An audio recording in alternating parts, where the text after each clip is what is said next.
I want to show you where we're going with simple charting in Malloy. So I've loaded in some e-commerce data I have in a model, and it's got information about some orders and what products we're selling and where are we selling them. We have measures we can calculate on those products, like how much in sales, what quantity are we selling, how much margin are we making. So let's explore this data a little bit by just writing some Malloy queries. I can come here and take the model and run a query where I group that data by, let's say, our region dimension, and I can aggregate it by that sales measure. When I run that, I get a simple table showing me what are my regions and what are the sales for each region. But what if I want to visualize that in a chart? In Malloy, it's as simple as taking that query and annotating it with a hash bar chart tag. So when I do this and rerun the query, the Malloy render is going to see the query and that tag and figure out how to best map the shape of that data into a chart that makes sense. So in this case, it figured out that region should be on the x-axis and that sales should be on the y-axis. We can keep going with this. We could add product as a second dimension. When we rerun this, it will figure out that, okay, this should become a grouped bar chart. Region can stay on the x-axis. Product should be the splitting dimension here, and we'll continue to use sales as a measure.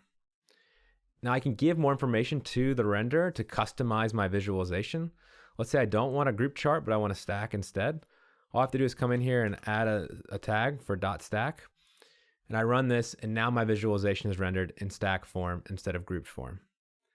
We're not limited to doing this just with dimensions. We can do it with measures as well. So let's say that I had my original chart here, region and sales, but now I want to compare another measure, prior year sales. When I run this by default, it's still going to give me the chart I had before, where it's going to say, okay, you have a region on X and you have sales on Y. That's how the bar chart renderer works.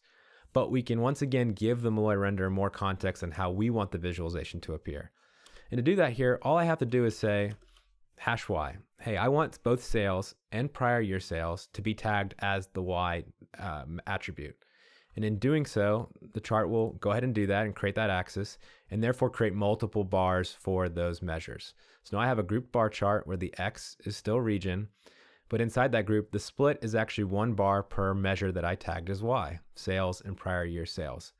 And this works just like dimensions did with things like stacking, so I could stack this and get this type of visualization as well. So this embedded tag concept is very powerful for tweaking your data as you're exploring. So let's go back to an example we did before where we had a region and product looking at sales. And we had got this chart back, which was a group bar chart where region was the X and product was the split. But maybe that's not what we wanted. Maybe we wanted product to be on the X-axis and region to be the split. Well, you don't have to go and rearrange all your data to make that work. You can simply tag this information as you saw previously.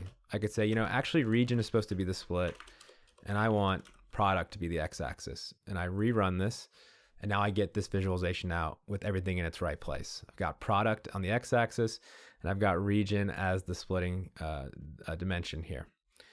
Now you're not limited to writing those in embedded style. Sometimes you may already have the query done. You don't want to even go in there and type. You can just come up to the bar chart and actually set all the settings at the top as well. So I can open up the bar chart tag here and add settings like X is supposed to be region. X is supposed to be product, and split is supposed to be region. And let's go ahead and just stack it as well and run that. And now I get the stacked version of that chart. So this is a quick preview of where we're going with Malloy and charting. If you're interested in this type of thing, please join us in our Slack. It's malloy-community.slack.com. There's a link on this video to get there. And there's a visualization channel where we're sharing this, we're sharing early access, and we're collecting feedback. So we'd love to see you there.